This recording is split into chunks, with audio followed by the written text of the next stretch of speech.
이번 시간에는 우리 74쪽 펴세요. 74쪽 교재 삼국시기 가는데 아주 중요하죠. 여기는 모든 직렬마다 안 나오면 제 손에 장을 지십시오. 무조건 시험에 나오는 부분입니다. 아주 중요하죠.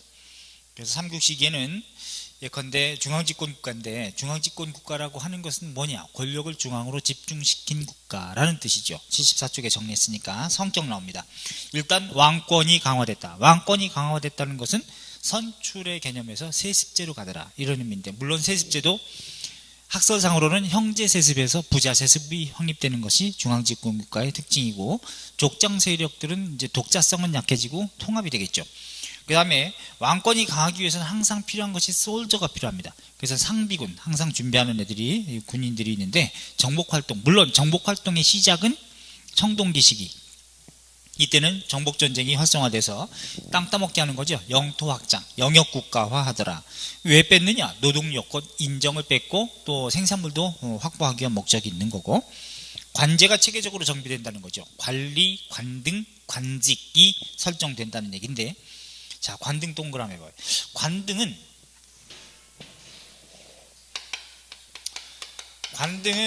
고구려 같은 경우에, 고구려는 10여 관등 이렇게 표현합니다. 사료에 따라서는 10관등도 있고, 많이 나오는 경우는 고구려는 14관등까지 나오기 때문에 10여 관등이라 그래. 백제는 16관등 체제가 되어 있습니다. 좌평 이하 16관등이 있고, 여러분들께서 이제 필요한 거는 여기다가 적을 수도 있지만, 또 다르게 또 필요한 필기량이 많은 경우는 따로 이렇게 판서를 했다가 그런 다음에 여기에 이제 붙이세요. 책에다가. 그 다음에 신라 같은 경우는 골품제도상에서 17관등 체제로 되어 있습니다. 이벌찬 이하 17관등으로 이렇게 되어 있거든.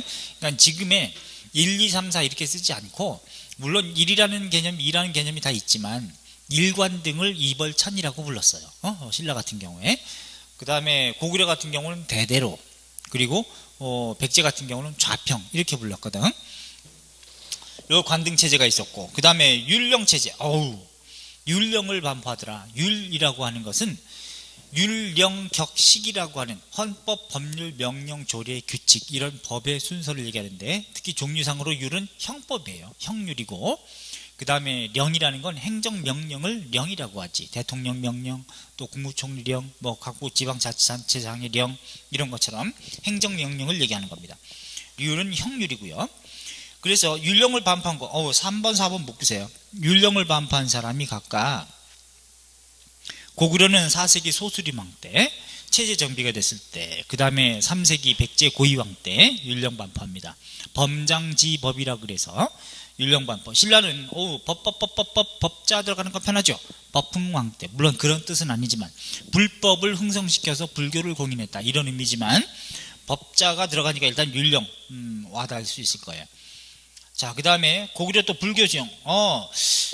중앙집권 국가가 되면은 사상적인 통합이 또 필요합니다. 연맹왕국 단계에서는 족장 세력을, 자기네 족장을 만들어줬던 시조신에 대한 숭배가 독자적으로 있었어요. 예컨대 고구려에서도 소노부라든가 이런 데는 전 왕족이기 때문에 독자적으로 자기 시조신을 따로 숭배했었던 전통이 있는데, 근데 중앙집권 국가가 되면 이제는 야 닥쳐라, 사상적인 통합을 위해서 불교를 공인하더라. 우리나라 불교 수용의 특징은 왕실이 먼저 선도적으로 수용했다는 특징이 있습니다. 그것이 왜 그러냐? 업설 때문이죠. 윤회설 때문에. 사실 고타마시탈타라고 하는 석가모니는 인도의 왕자로, 석가모니는 사실 자비와 평등, 그 다음에 윤회 이런 거 강조했는데, 평등은 다 빼. 왕은 그냥 윤회설. 야, 내가 왕이 된 거는, 이게 업설이라고 하는 것이 왜 중앙집권 국가의 왕권 강화에 도움이 되느냐? 윤회설만 차용해가지고 이용했던 건데, 내가 윤회의 수레바퀴야. 이게 윤회의 수레바퀴인데, 이게 지배층과 피지배층으로 나누면, 지배층의 최고 정점에, 이게 지배층이죠. 이게 피지배층이라고 쳐봐. 피지배층. 지배층의 최고 정점에 왕이 있더라. 피지배층의 최고 말단에 여러분이 있더라. 노비가 이렇게 있으면, 야, 내가 왕이 된 것은 전생에 내가 왕이 될 만한 덕을 지었댄다 라고 윤회설, 업설 가지고 얘기하는 거야. 반면에 니네가 노비인 것은 니네 잘못이 아니라 니네 전생에 개였댄다. 이렇게 이제 설명을 하는 거죠. 단 니네도 나중에 다른 세계에 가서 다른 시대에는 귀족이 될 수 있는데, 그러려면 지금 현재 선덕을 아주 쌓아야 된다. 그 선덕이라는 건 뭐냐? 충성이다. 충성의 형태는 세금 잘 내야 돼. 왕한테 개기지 않고 반란 일으키지 않고, 이렇게 이제 얘기가 되는 거죠. 그러면 니네도 나중에 내세에 가면 그러면 귀족이 될 수 있다. 그럼 내세가 언제냐? 미륵이 출현할 때. 그럼 언제 출현하느냐? 미륵은 50억 년 뒤에. 이런 쓸모스키들 그런 뒤에 50억 년 뒤에 뼈도 없겠다 그때는. 그지? 이게 바로 이제 윤회설인 거죠. 자비와 평등 같은 건 다 빼고 이제 이런 개념만 받아들였다. 이건 삼국 모두 그래요. 이건 지배 이데올로기로 쓴 거지 이게. 자, 그래서 고구려는 어느 왕 때 불교를 공인했느냐? 북중국에서 들어오는데 소수리망 때. 소수리망, 소림사각가 정도 좀 와닿잖아. 불교랑 관련시켜라. 북중국에서 전진에서 순도라고 하는 애가 전래시켜졌다. 그 다음에 백제는 4세기 침류왕 때 동진에서 마라난타, 남중국에 있었던 나라죠. 마라난타라는 이름의 사람이 전래시켜졌다. 근데 같은 4세기라 하더라도 고구려의 소수리망이 사망하는 해에 침류왕은 즉위합니다. 하기 때문에 같은 4세기라 하더라도 소수리망하고 침류왕 중에서 침류왕은 더 뒤고 소수리망은 고구려에 더 먼저다. 이렇게 생각을 하세요. 신라는 고구려의 우산 아래에 있었기 때문에 고구려에서부터 눌지마리간 때 전래됩니다. 신라의 눌지왕 때 묵호자가 전래시켜주는데 포교가 어려웠어요. 신라는 워낙에 폐쇄적인 지형을 가지고 있었고 토착신앙이 강했었기 때문에. 그런데 6세기 법흥왕 때 공인이 되는 거죠. 2차 돈의 순교 다 알잖아. 순교설화. 그래서 공인되는 게 법흥왕 때다. 그러면 밑에 박스, 중앙집권 국가의 밑에 보면은 박스가 있습니다. 별표하세요. 여기 보면 고구려 건국은 뭐 추모인 것은 다 안다. 근데 이게 삼국사기의 건국 편년이거든요. 삼국사기는 김부시기 고려 시기에 1145년에 신라 중심 사관을 가지고 있었기 때문에 신라가 가장 먼저 건국된 걸로 되어 있어요. BC 57년에. 백제는 가장 늦게 BC 18년, 고구려는 두 번째로 이제 BC 37년에 건국된 걸로 되어 있는데, 자, 그럼 언제 중앙집권 국가를 만들었느냐? 고구려는 태조왕 때.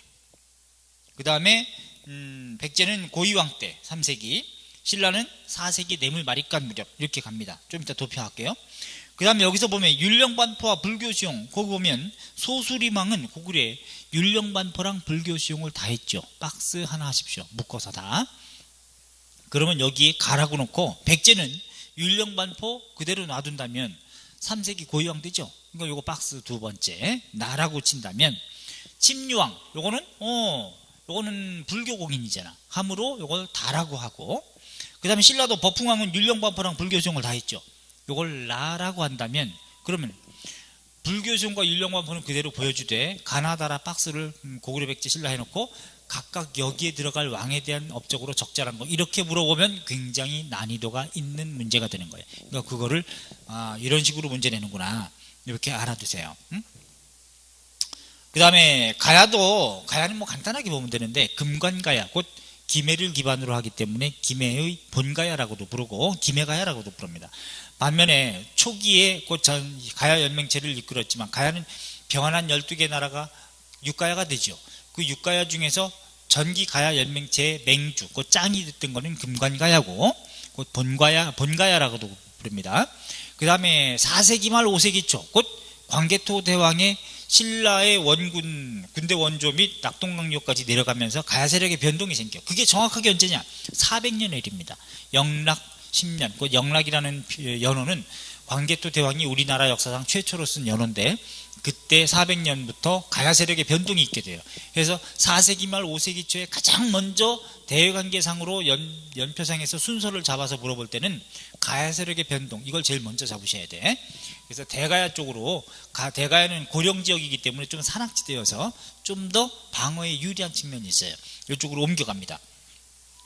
가야는, 금관가야는 김수로가 건국했다는 거 다 알죠? 그 다음에 대가야, 뇌질주일이라고 그래가지고 이진 아시왕이 시조인데, 이거 봐봐.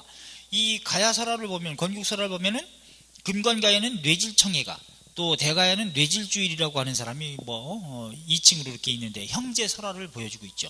어차피 대가야가 연맹의 짱을 중심을 4세기 말 5세기 초가 되면서 이때는 금관가야 세력도 포섭하기 위해서는 형제 설화를 퍼뜨려야 좀 유리한 측면이 있을 테니까 이렇게 했을 거예요. 그래서 5세기 초 요 정도가 되면 4세기 말 5세기 초 대가야가 연맹의 중심을 이루다가 결국 금관가야가 532년에 망하고 신라한테 다 먹히죠. 버풍왕한테. 그 다음에 이제 대가야는 누구한테 먹히냐? 진흥왕한테. 정확하게 30년 뒤인 562년에 진흥왕한테 먹힙니다. 그래서 가야는 중앙집권 국가로 크지는 못한다는 거죠. 그러면서 각국의 전성기도 있습니다. 고구려 장수왕 때, 장수왕 5세기. 그 다음에 백제 근초고왕 때 4세기. 신라는 진흥왕 때 겁나게 전성기가 되는 거죠. 요 박스 아주 중요하니까 74쪽 꼭 별표해 두세요. 자, 그러면 3국은 오른쪽에 75쪽에 물론 가야까지 하면 4국이 되겠죠. 엄밀한 의미로 3국이라고 하는 것은 가야가 그 대가야까지 망하는 562년 이후 곧 6세기 후반부터 7세기 후반까지 딱 100년밖에 아니죠. 엄밀한 의미는 5세기 말에 부여가 망하기 때문에 5세기 말까지는 5국 시대라고 봐야 되는 것이 타당하고, 근데 그냥 3국이라고 통칭하는데 가야는 연맹왕국 단계에서 멸망했다. 중앙집권 국가로는 크지 못했다고 하는 내용은 알아두시되, 3국은 모두 곧 가야까지 4국 모두 토착 세력과 유의민 세력 간의 결합입니다. 고구려도 어떻게 했어요? 압록강 유역에 나나노라고 불리는 단위 토착 정치 집단이 있는데 북부여에서 이주해온 계류 세력이 또 결합했잖아. 걔네가 이겼어요. 그러니까 토착 세력 대 유의민 세력 간의 결합이다. 백제도 어때요? 백제도 한강 유역에 이미 살고 있었던 토착 세력이 있는데 고구려에서 내려왔던 온조나 비류 세력, 특히 온조 세력이 중심이 돼가지고 유의민 세력이 또 주도했잖아. 그러니까 토착 세력 대 유의민 세력 결합이야. 신라도 마찬가지죠. 삼국사기 신라 본기에 보면 이렇게 되어 있습니다. 조선의 유민이, 곧 고조선이 망하고 조선의 유민이 내려가서 신라 땅에 가가지고 사로 땅에 가서 육촌장을 구성하고 있었는데 그 육촌장에게 내려준 성씨가 또 나중에 뭐야? 최이정, 배설손, 요거 이제 6개 성씨가 또 주어지거든요. 그런데 그 육촌장을 이루고 있었는데 혁거세를 왕으로 삼았다, 이렇게 돼 있어요. 그러니까 원래 진안 지역에 살고 있었던 토착 세력 때 조선의 유민들이 내려가서 왕을 세웠기 때문에 유의민 세력 간의 결합이다. 이렇게 봐. 그 다음에 또 가야도 어때? 금관가야 설화를 보면은 구하구하 수기현냐, 약굴현냐, 번작이 낑냐, 거부가 대가리를 들어라 해가지고 새로운 군장을 출현하기를 희망하죠. 구지봉에 올라가가지고. 그럼 뭐냐? 바로 김수로 세력이 유의민 세력인 거야. 그런 다음에 구지봉에 올라가서 새로운 군장을 출현했던 9명의 군장이 있는데 구칸이라고 불려. 얘가 토착 세력이야. 그러니까 금관가에도 구칸이라는 9명의 군장 세력인 토착 세력 때 김수로라고 하는 유의민 세력 간의 결합이고, 또 김수로의 와이프는 누구야? 허황옥입니다. 아유타국에서 왔다고 하는, 인도 남쪽에서 이렇게 왔다고 하는 아유타국에서 오는 허황옥, 요것도 유의민 세력이죠. 왕비족도 이렇게 결합이다. 또 대가야도 어떠냐면은 건국설화를 보면 이렇게 되어 있습니다. 대가야도 대가야의 토착 세력인 정견모주라고 하는 가야 산신이 있는데 그 정견모주가 새로운 이주민 세력이었던 천신, 하늘에서 내려온 이비가지하고 결합해가지고 나오니까 뇌질주일이다. 이렇게. 그래서 이 뇌질주일이 바로 대가야의 시조인 이진 아시왕이다. 이렇게 돼 있거든. 하기 때문에 그때부터 그걸 만들면서 김수로는 이제는 금관가야 세력을 이제 병합하기 위해서 같이 이제 짱을 이끌고 연맹의 중심을 이끌기 위해서 형제 설화를 만들어서 뇌질주일이 이진 아시왕 대가야의 시조고, 뇌질청해 김수로는 바로 뇌질청해라고 불리면서 형제 설화를 보여주고 있다. 그러니까 다 토착 세력과 이주민 세력 간의 결합이죠.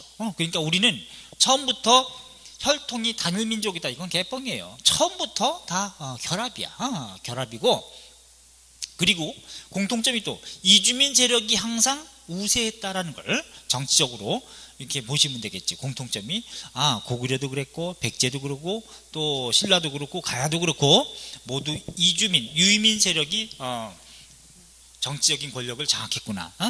지금도요 보면 남한 사회에서 우리 한국전쟁 이후에 1.45 때 또는 해방 이후에 이렇게 내려온 세력들이 있습니다. 북한 쪽에서 내려온 세력들은 거지가 없어요. 거지가 없고 진짜로 거지그지 산 거지는 누가 있냐면 주로 원래 남쪽에 살고 있었던 토착 세력 중에 거지가 많지, 유민 세력들은 거지 없어. 생활력이 굉장히 강합니다. 이북 오도민 이런 경우에. 그래서 원래 또 그렇게 이주하게 되면 유민 세력들은 이제 새로운 곳에 정착하다 보니까 생활력이 강하고 개척 정신이 강할 수밖에 없죠. 이제 그런 차원이 아닌가 이렇게 보여져. 어쨌든 75쪽은 왼쪽과 관련한 내용이 바로 그 얘기라는 것 이렇게 알아두시고, 그 다음에 이제 넘겨보시면 건국 사화는 이미 했었으니까 따로 보지 마십시오. 쭉 다 넘기세요. 다 넘기셔서 고맙지, 그지? 넘기니까. 그 다음에 단 유적지 정도는 우리가 좀 확인을 해 주셔야 되는데, 쭉 넘기시다 보면 83쪽 넘겨서 84쪽을 보시면 고구려의 도성이 있죠. 남만주 일대에 졸본성이 있습니다. 졸본성. 굉장히 높은 오녀산성이 보이죠. 흘승골성이라고도 이렇게 불리는데, 오녀산성. 그 다음에 국내성으로 천도하는데, 이 국내성으로 천도한 다음에는 이성체제를 보여줘요. 그래서 이제 통구에 국내성이 있고, 이제 유사시에는 산성 쪽으로도 옮겨가서 지내기도 했던 걸로 보여요. 환도산성이라고 또 있습니다. 자, 그 다음에 평양천도는 언제라 그랬습니까? 장수왕 때 427년에 5세기 초에 평양천도가 이루어지는데, 오케이, 이렇게 보시고, 자, 그 다음에 또 넘겨보시면 백제와 관련해서 유적지가 86쪽에 넘겨보시면 그게 보입니다. 한성 시기의 유적 있죠. 석천동 고분. 이게 다 뭐예요? 돌무지 무덤이에요. 그러니까 부여, 제가 아까 말씀드렸죠. 부여와 고구려가 같은 계통이다. 그 다음에 고구려와 백제가 또한 같은 계통이다. 그런 다음에 요걸 1번이라고 합시다. 그치? 1번. 또 요걸 2번이라고 하고, 부여와 백제가 같은 계통임을 자처하는 것을 3번이라고 한다면, 그러면 여기 해당되는 거, 요게 우리가 뭐라 그러냐면 동계의식입니다. 동계의식. 동계 요소, 같은 계통임을 보여주는 요소. 이거 시험 문제거리예요. 그럼 1번에 해당되는 게 뭐가 있겠냐? 부여와 고구려가 같은 계통임, 건국사화입니다. 건국사화. 삼국사기에 나오는 건국사화가 그렇고, 또 오부체제라는 거, 그치? 오부체제. 부여도 사출도 고구려도 손오부 계로부 전로부 순노부 관노부 오부체제고, 그 다음에 일책 12법도 공통점이고, 형사 취수도 있죠. 형이 죽으면 형수를 취한다. 취수. 우제전복 이런 것들은 다 같은 계통임을 보여준다. 이렇게 보여줄 수 있다면, 그럼 2번에 해당되는 건 뭐냐? 고구려와 백제가 같은 계통임을 보여주는, 이게 더 중요해 사실은. 2번. 이것도 건국사화가 그래요. 주몽의 아들 비류하고 온조가 내려왔다 이런 말 했잖아. 그치? 건국사화. 삼국사기에 나오는 건국사화가 그렇고, 오부체제가 그렇기도 하고, 그지? 오부체제. 백제도 한성시기에 이제 오부체제가 됩니다. 웅진시기 또 사비시기도 마찬가지지만, 그런 다음에 무덤양식이 아주 중요해. 무덤양식. 요거 특히 잘 나와요. 무덤양식. 설화를 보여주고, 건국설화를 보여주고, 무덤양식을 또 예로 들어서 답을 만들게 하는, 무덤양식이 공통점이 돌무지 무덤이에요. 돌무지 무덤. 물론 한성식이 그런데, 그래서 고구려의 만주 일대에 무려 2000여 기의 돌무지 무덤이 있어. 그 중에서 지금 발굴된 것만 하더라도 이제 꽤 되는데, 그 만주 일대의 돌무지 무덤의 대표적인 것이 장군총 플러스 알파. 장군 총자가 무덤 총자입니다. 플러스 알파.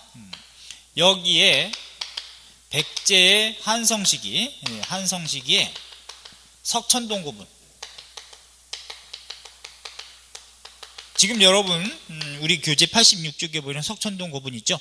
그럼 이게 돌무지 무덤이란 말이에요. 그럼 돌무지라는 명칭 들어가면 무조건 벽화가 있다 없다? 때려 죽여도 벽화는 없다. 알았죠? 돌무지 무덤이라는 명칭에는. 그럼 돌무지 덧널 무덤 여기도 없는 거예요. 벽화는 없다. 돌무지 없어. 요거 시험에 겁나게 잘 나온다. 알았지? 무덤 양식이 그렇고, 또 뭐 있나? 백제왕 즉위식을 알아본다고 해도 돼. 백제왕 즉위식. 여기서 보니까 동령묘에서 거행하더라. 동령묘, 동령상황의 사당이야. 사당 몇 자. 동령묘에서 거행을 하더라. 결국은 이것은 뭘 의미하는 거냐? 공통의 시조신을 숭배한다는 얘기죠.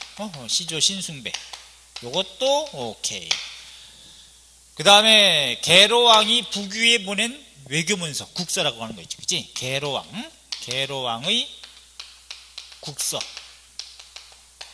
북위에다가 보낸 외교문서. 물론 그게 들통나가지고 결국은 장수왕이 쳐들어가서 계로왕 죽고 그러지만, 그런 다음에 중국 측에서도 고구려와 백제를 양맥이라고 표현했습니다. 양맥, 같은 예맥 쪽이다 라고 표현하고 있다는 점.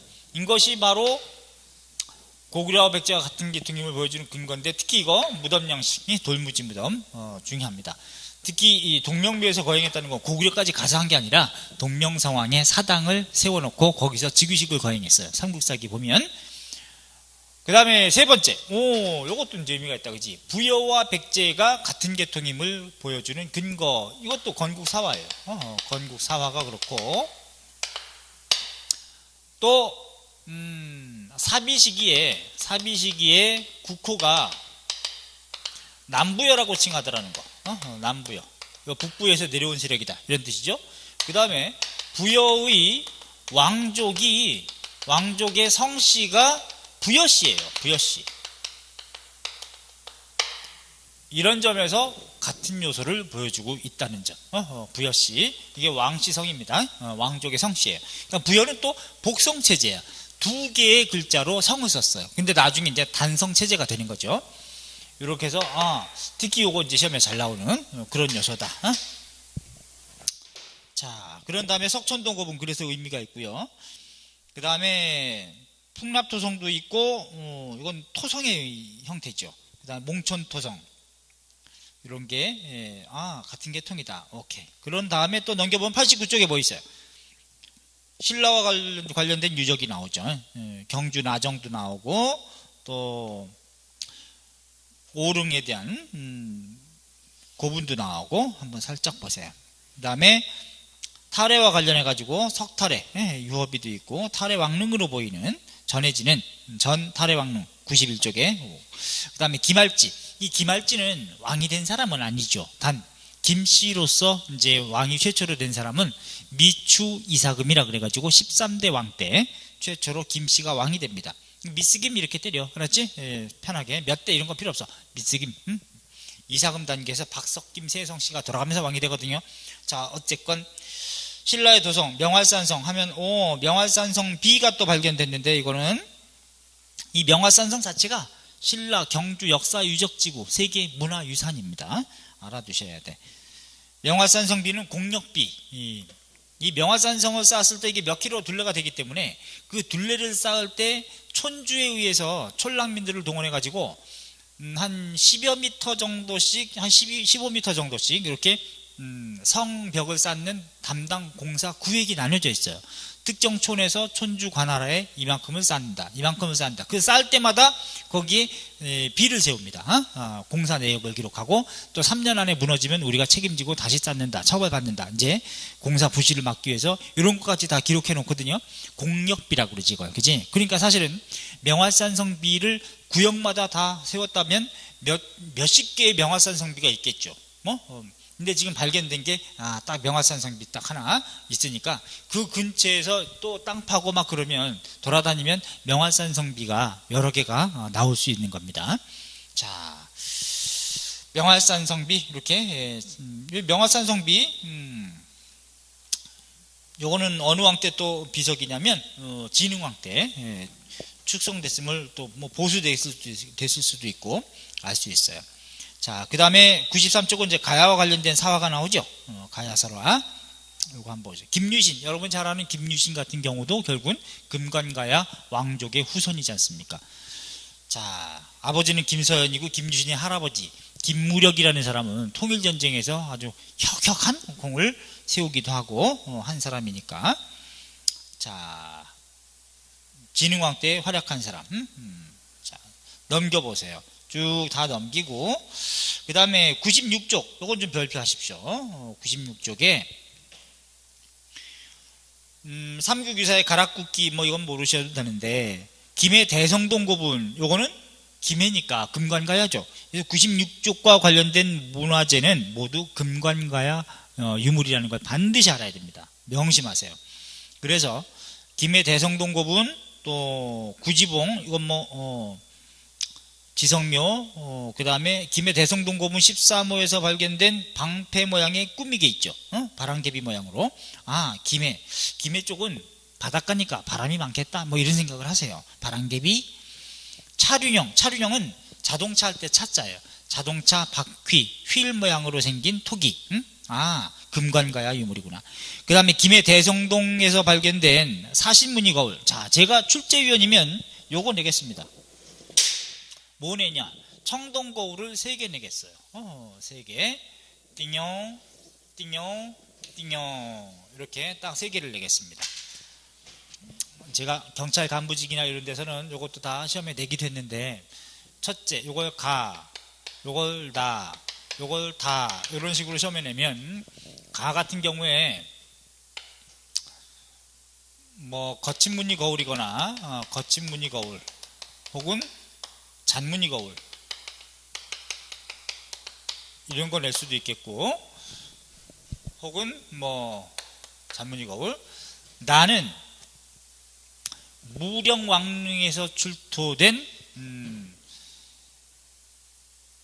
신수경, 청동 신수경. 이 신수경은 신령스러운 짐승수자, 동물이 새겨져 있는 거울경자. 그 다음에 다는 사신무늬 거울, 사신무늬 거울. 사신사가 나와 있는 겁니다. 청룡백호주작 현무, 이게 나와 있는데, 이거는 뭘 때려야 돼? 고조선. 이거는 뭘 때려야 돼? 백제 무령왕릉에서 출토됐어요. 무령왕릉. 그 다음에 사신무늬 거울, 요거는 금관가야. 금관가야. 이걸 때려야 됩니다. 그래서 이걸 가나다. 여러분은 제가 이걸 알려주니까 지금 이건 거다라고 생각을 하는 거지, 이걸 알려주지 않고 요거 모습만 딱 주어지고 가나다의 유물과 관련된 나라에 대한 설명으로 적절한 거, 적절하지 않은 거 이런 식으로 내면 작살난다. 제가 보기엔 전국의 유생은 다 틀릴 수 있습니다. 이거야 다 알겠죠. 고조선의 거친 무늬 거울이나 잔무늬 거울. 그러나 청동 신수경 사신무늬 거울 요거만 딱 주어지면 제목조차도 없어. 그냥 그림만 확대해서 주는 거야. 가나 2개 주어지면 그럼 작살난다. 이게 어느 나라 건지, 이게 무령왕릉인가, 이게 금관가야인가, 그거라도 헷갈리면 좋아. 아예 몰라요. 전국의 신들은 아예 모른다. 그래서 이런 것들, 김해 대성동 고분에서 나온 것이다. 자, 그 다음에 김해 대성동 고분 오른쪽에 화로 모양의 토기도 있고요. 굽다리 토기죠. 굽이 좀 높은. 특히 요거 사신무늬 거울은 좀 별표 좀 잘 해놓으세요. 방패 모양의 꾸미기 하고, 그 다음에 김해 양동리에서 출토된 토기도 있죠. 자, 그리고 김해 대성동 고분에서 목 가리개, 목을 딱 가리는 철로 되어 있는. 그리고 밑에 사진 보면은 김해 대성동 고분에서 발견된 투구도 보이고, 그리고 김해 대성동 고분 29호 청동솥 별표, 이것도. 이 청동솥은 동복이라고 하는 건데, 청동동자 써가지고, 이건 흉노와 아주 친연 관계가 있습니다. 신라도 나와요. 그래서 흉노족은 이 훈속이라고, 훈스라고 불리는 훈족과 흉노족인데, 얘네들은 기마민족이고 유목민족이기 때문에 이 말 엉덩이 위에다가 이 청동솥을 싣고 다니는데, 신라도 똑같은 모양의 말 엉덩이 위에 청동솥이 이렇게 형상화되어 있는 토기가 발견됐어요. 그래서 신라와 흉노는 아주 밀접한 친연 관계가 있다.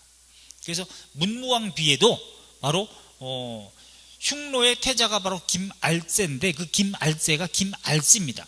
흉노 말로 아르씨, 이 아르씨가 알씨의 개념으로 이렇게 한자로 되어 있는데, 이게 금이라는 뜻이야. 금. 그래서 김씨를 시조로 한 거죠. 김알씨. 금을, 또 흉노는 금이 많고, 그래서 김씨의 시조, 바로 김할지가 바로 흉노태자입니다. 그거를 우리가 그렇게 한 게 아니라 바로 문무왕비에도 그렇게 돼 있어요. 와, 그러면 도대체 이 김정희 있죠? 19세기의 추사 김정희, 이 한학의 대가잖아. 글씨의 대가고, 김정희가 경주 김씨인데, 그 김정희가 문무왕비를 딱 탁본에서 읽어보고 깜짝 놀랍니다. 왜? 흉노의 후손이라고 돼 있기 때문에. 예?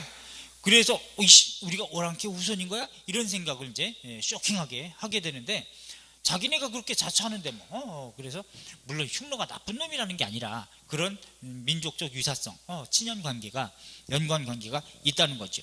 그래서 요건 금을 상징하는 것을 이게 성씨로 삼았다는 것이고, 김할지가. 그래서 흉노도 금이 많지만 신라에도 황금, 보금 같은 게 유물이 남아 있는데, 지구상에 지금 순금, 도금은 되게 많죠. 그런데 뭐 14K나 18K나 이거 많은데, 순금으로 된 황금 유물 있죠. 지금 전 세계 황금 유물은 한 12개 정도밖에 없어요. 12점밖에. 그 중에서 신라에서 나오는 황금 유물이 8점 정도 됩니다. 정말 황금의 나라라고 볼 수 있는 게 바로 신라거든. 자, 그래서 요거 김해 대성동 고분의 청동솥 요거 좀 알아두시고, 그 다음에 지도가 나올 겁니다. 바로 96개 고보면 지도 나오죠.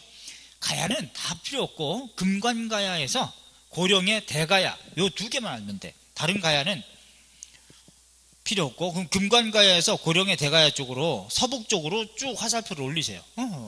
금관가야에서 고령의 대가야 쪽으로 서북쪽으로 올리면 이게 언제냐?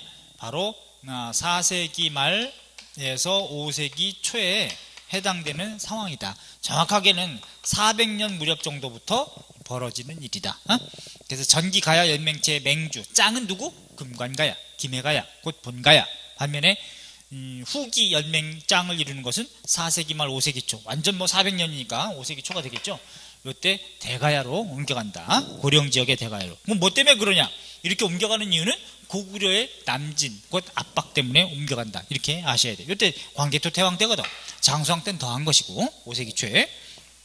광개토 태왕은 391년에 제위해서 412년에 돌아가시기 때문에 제위 연도 자체는 뭐 얼마 안 되죠.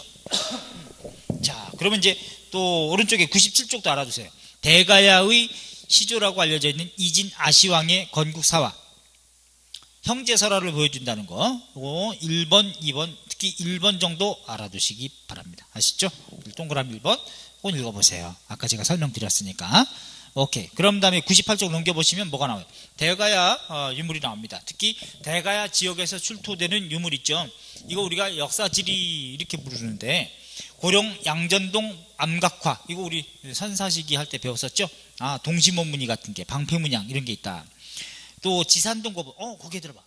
금관가야 요거는 바닷가잖아. 그냥 산이 나오지 않지 주로. 그러니까 지산동 그러면 산악지대 고령지역 소백산맥 자락이니까 그러면 대가야구나 이렇게 때리고, 지산동 고분에서 출토되는 또 무덤 양식도 보이고, 그 다음에 철제 말 얼굴 가리개도 보이고요. 그 다음에 금관이 있어요. 전 고령 금관, 곧 대가야 것이라고 전해지는 금관. 신라 것은 주로 금관이 이렇게 불이 타오르는 모습의 이런 출자 형태, 사슴뿔 모양 이런 형태의 금관이, 신라 금관이 많아. 이런 게. 그런데 요거 출자 형태로. 그런데 요거는 지금 백제 건지 고구려 건지 뭐 가야 건지 물어볼 때 요거는 대가야입니다. 또 금관가야도 아니고 명심하시고, 또 오른쪽에 있는 지산동 고분 출토 금동관이 있어요. 산 모양으로 좀 이렇게 생겼죠. 이러면 대가야 이렇게 때려야 돼. 별표해야 되고, 별표. 그 다음에 지산동에서 출토된 거기 칼자루 있죠. 손잡이, 환두대도라고 하는 손잡이, 둥그런 형태로 대가리가 되어 있는. 그 다음에 지산동에서 출토된 또 이렇게 판갑옷과 투구. 여기 저 갑옷이 보니까 철로 된 통갑옷이야. 근데 고구려도 철로 된 갑옷이 있는데, 고구려 철 갑옷은 이런 식으로 철 조각을 조각조각 내가지고 이걸 엮었어요. 이렇게. 이게 고구려의 철 갑옷이야.